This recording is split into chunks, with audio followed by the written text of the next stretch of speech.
আসসালামু আলাইকুম মুসলিম ভাই ও বোনেরা। আজকের আলোচনার বিষয় হইল ইসমে আজম। ইসমে আজম অর্থ সর্বশ্রেষ্ঠ নাম। উলামায়ে কেরামগণ সকলেই বলেন ইসমে আজম আল্লাহ পাকের সমস্ত নামের মধ্যে সর্বশ্রেষ্ঠ নাম। এ নামের ফজিলত বর্ণনাতীত। আল্লাহ পাকে প্রিয় নবী রাসূলুল্লাহ সাল্লাল্লাহু আলাইহি সাল্লাম এই নামের জিকির করে আল্লাহ পাকের দরবারে অফুরন্ত মর্যাদা লাভ করেছেন। আল্লাহ পাকের ফেরেশতাগণ সব সময় এই ইসমে আজম জিকির করে থাকেন। এই নামের বরকতে মানুষ, জিন, ফেরেশতা সকলে দুনিয়া ও পরকালের কল্যাণ লাভ করতে সক্ষম হবেন। নামটি এতই কল্যাণময় ও বরকতপূর্ণ যে ইহার জিকির দ্বারা সবকিছুই করা যায়। এই বরকতপূর্ণ নামটি আল্লাহ পাক মানুষের অগোচরে রাখছেন। ইহা সহজে বের করা সম্ভব নয়। অবশ্য কামেল ও সাধক সুফিগণ তাদের ধারণার দ্বারা ইহার সন্ধান পেয়েছেন। এই মহান নামটি গোপন রাখার মধ্যে মহান আল্লাহ পাকের কোনো গূঢ় রহস্য রয়েছে। উলামায়ে কেরামগণ বিভিন্ন নামকে ইসমে আজম বলে মন্তব্য করেছেন, তবে বেশি সংখ্যক আলেমগণ আল্লাহ নামটিকেই ইসমে আজম বলে চিহ্নিত করেছেন। এর কতগুলো কারণ রয়েছে। কারণগুলো হলো, আল্লাহ শব্দটির মধ্যে যে অক্ষরগুলো রয়েছে তার কোনো একটি অক্ষর নোক্তা বিশিষ্ট নয়। এই নামটির প্রতিকূলে কোনো একটি স্ত্রীলিঙ্গ জাতীয় শব্দ নেই এবং তেমন একটি শব্দ তৈরি করাও সম্ভব নয়। আল্লাহ নামটি আল্লাহ পাকের নামসমূহের মধ্যে সর্বাধিক গুরুত্বপূর্ণ, বরকত ও কল্যাণময়, আর ইসমে আজমও উহার সাথে সঙ্গতিপূর্ণ। তাই এই আল্লাহ নামটি ইসমে আজম হওয়া বিচিত্র কিছু নয়।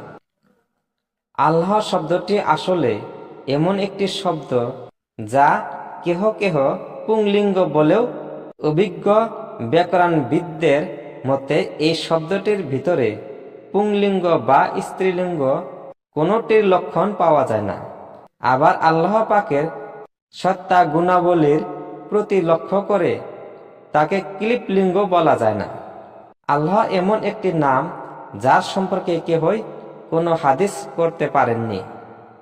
এ অবস্থায় হলো আল্লাহ নামের মজেজা, আর এই মজেজা দ্বারা আল্লাহ নামটি ইসমে আজম বলে প্রমাণিত হয়। এ সমস্ত কারণের উপর ভিত্তি করে হযরত আবু হানিফা রহমাতুল্লাহ আল্লাহ নামকে ইসমে আজম বলে মন্তব্য করেছেন।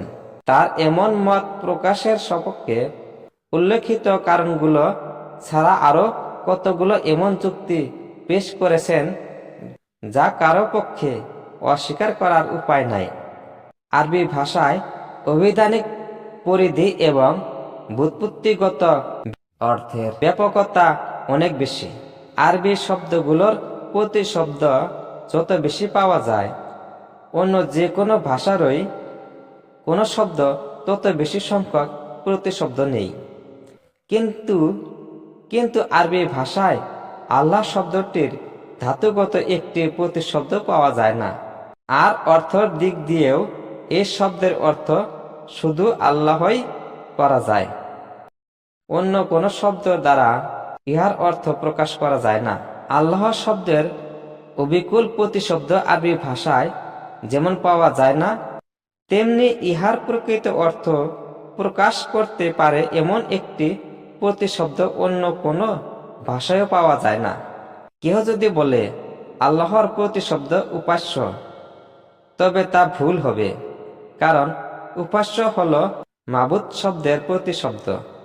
আবার যদি কেহ বলে আল্লাহর প্রতিশব্দ প্রতিপালক, তবে তা ভুল হবে, কেননা প্রতিপালক হলো রব শব্দের প্রতিশব্দ। এভাবে যদি কেউ সৃষ্টিকর্তাকে আল্লাহর প্রতিশব্দ বলে, তবে তা ভুল হবে, কারণ সৃষ্টিকর্তা হলো খালেক শব্দের প্রতিশব্দ। আল্লাহ পাক কুরআনে যত জায়গায় তাওহীদের বাণী উল্লেখ করেছেন তার সবখানেই তিনি আল্লাহ শব্দ ব্যবহার করেছেন। অন্য কোনো শব্দ দ্বারা তাওহীদের বাণী বর্ণনা করা হয়নি। ইসলামের মূল ভিত্তি হল কালেমা সমূহ। ইমানের মূল কথাগুলো এই কালেমার মধ্যে প্রকাশ পেয়ে থাকে।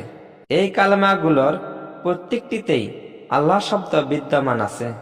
আল্লাহ শব্দ ছাড়া কোনো কালেমা নেই। বিসমিল্লাহ কলমাটিও একটি প্রধান গুরুত্বপূর্ণ বিষয়। বিসমিল্লাহ ছাড়া মানুষের কোনো কাজেই হওয়া সম্ভব নয়। বিসমিল্লাহ ছাড়া কোনো কাজে বরকত থাকে না।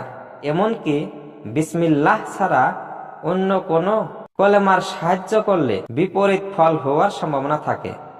যেমন কোনো জীবজন্তু জবে করার সময় বিসমিল্লাহ পাঠ না করলে তার গোশত হারাম হয়ে যায়। পরের ভিডিওর আলোচনা হইল ইসমে আজমের ফজিলত।